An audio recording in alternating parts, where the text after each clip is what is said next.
Bharatiya Janata party व्यापार प्रकोष्ठ ने बुलाई विशेष बैठक।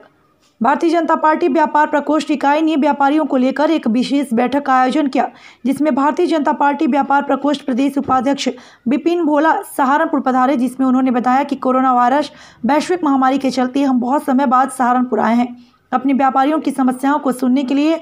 और जिस प्रकार वित्त मंत्री निर्मला सीतारमण द्वारा हमारे देश का बजट किसी चुनावी मुद्दे से हटकर आम जनता के भले के लिए आया है, उसी प्रकार हमारे देश का बजट भी आम जनता के हितों के लिए ही आएगा, जिससे हमारे देश और प्रदेश के किसान, गरीब, मजदूर तबके के लोगों को उसका फायदा अवश्य मिलेगा।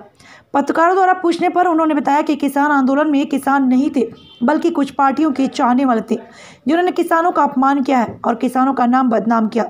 जबकि किसानों के हमदर्द भारतीय जनता पार्टी और भारतीय जनता पार्टी ने जो बिल पास किए उनमें से किसानों को कोई दिक्कत नहीं है, बल्कि किसानों के लिए फायदा है। बैठक में मंडल अध्यक्ष रजत सैनी, मंडल महासचिव नरेंद्र गौतम, महानगर अध्यक्ष महेश्वरी, महानगर अध्यक्ष राकेश जैन, अध्यक्ष चंद्रशेखर टकराल, बाल मुकुंद महेश्वरी, विपिन सलूजा, अंकुर गर्ग, मोटू नागपाल, मुकेश गुप्ता, जुनैद भारती, मोहसिन, अब्दुल सलीम, आरिफ, अजहर आदि व्यापारी व पदाधिकारी उपस्थित रहे। ब्यूरो सहारनपुर, हैदर अंसारी की रिपोर्ट। में जाना नहीं हुआ था, अब प्रत्येक जिले में व्यापारी बीच में जा रहे हैं, उसी दृष्टि से आज सहारनपुर आए थे। लॉकडाउन में पूरा देश ग्रस्त था। आज देश के लोकप्रिय प्रधानमंत्री श्री नरेंद्र मोदी जी की दूरदर्शिता, देश को आगे ले जाने की उनकी सोच और उत्तर प्रदेश के मुख्यमंत्री योगी आदित्यनाथ जी का उत्तर प्रदेश की जनता की खुशहाली के लिए विकसित करता हुआ माहौल ये साबित करता है कि पूरे संसार में जो विकट समस्या कोरोना महामारी आई थी, उसको सबसे पहले पीछे धकेलने में अगर कोई सही साबित हुआ तो उसका नाम भारत है। और 2 वैक्सीन हमारे वैज्ञानिक भारत के से निर्मित हमारे वैज्ञानिकों के द्वारा आई, जो 1 करोड़ से ज़्यादा अभी फर्स्ट लाइन के नागरिकों को मिली है।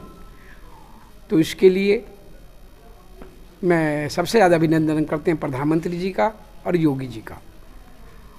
उत्तर प्रदेश में पिछली सपा बसपा की सरकार में लूट, डकैती, हत्या, रंगदारी, चोट वसूली से उत्तर प्रदेश जल रहा था। जब से उत्तर प्रदेश में भारतीय जनता पार्टी की सरकार है, या 4 साल हमारी सरकार को हो गए, उत्तर प्रदेश राम राज्य की ओर बढ़ रहा है। उत्तर प्रदेश में व्यापार और उद्योग और व्यापार डालने के लिए एक बहुत सुरक्षित माहौल पैदा हो गया है। 24 घंटे बिजली उपलब्ध है, बढ़िया साफ़ सुथरी सड़कें, पानी, बिजली और लॉ एंड ऑर्डर की स्थिति आज उत्तर प्रदेश में इतनी भय का वातावरण जो हमने ख़त्म किया। आज बाहर का विश्व का उद्यमी और भारत के बड़े बड़े उद्यमी जो टाटा, बिरला, अंबानी जैसे उद्यमी उत्तर प्रदेश को आके झांकते नहीं थे, आज इन 4 साल में उत्तर प्रदेश में अब व्यापार और उद्योग डालने के लिए आतुर हो रहे हैं। तो मैं समझता हूँ मेरा उत्तर प्रदेश बहुत आगे बढ़ेगा और हमारा उत्तर प्रदेश श्री योगी जी के हाथों में बहुत मजबूती से आगे बढ़ रहा है। आपने उसको देखा कि आपका अयोध्या का राम मंदिर किस तेज़ी से बन रहा है। आपने देखा मोदी जी के नेतृत्व में कश्मीर की धारा 370 कैसे हटाई गई। आपने देखा 3 तलाक कानून कैसे ख़त्म किया गया। आपने देखा कि उत्तर प्रदेश और देश आज दोबारे से देश को आगे बढ़ाने में अगर किसी का अहम रोल है तो उसका नाम है देश के प्रधानमंत्री मोदी जी, उत्तर प्रदेश के मुख्यमंत्री योगी आदित्यनाथ जी।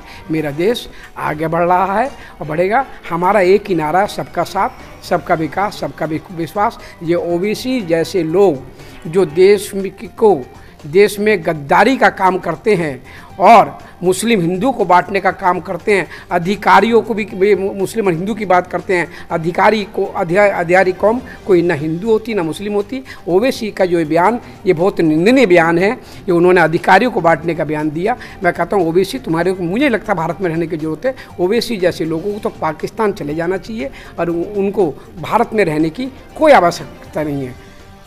दिन प्रतिदिन जैसे महंगाई बढ़ती जा रही है, कांग्रेस पार्टी और कितनी पार्टियां बोल रही हैं कि ये पेट्रोल डीजल के दाम भी बढ़ रहे हैं दिन प्रतिदिन, उसके विषय में आप क्या बात कह रहे हैं? 72 वर्ष देश को आज़ाद हुए हो गए।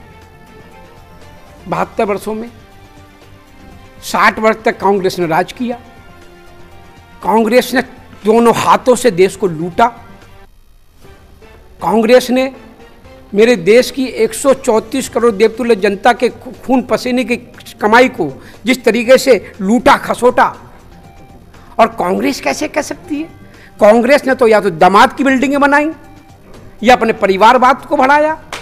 कांग्रेस ने तो बिचौलियों को बढ़ावा दिया। डीजल पेट्रोल के दाम कोई भारत की सरकार नहीं बना करती तय, वो अंतर्राष्ट्रीय मार्केट तय करता है। और रही बीच के टैक्सेस, जो टैक्स डीजल पेट्रोल से मिलता है उससे, ये आपने देखा पूरे भारत में जैसा सड़क का जाल देख रहे हैं आप, फ्लाईओवर देख रहे हैं। आज मेरठ से लेके मैं जब सहारनपुर आता 3.5 घंटे लगते, आज मैं 1.25 घंटे में मेरठ से सहारनपुर आ गया।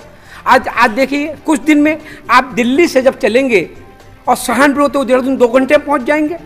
तो कैसे, ये कहाँ से आया पैसा? ये पैसा मेरे देवतुल्य 134 करोड़ देवतुल्य जनता के जो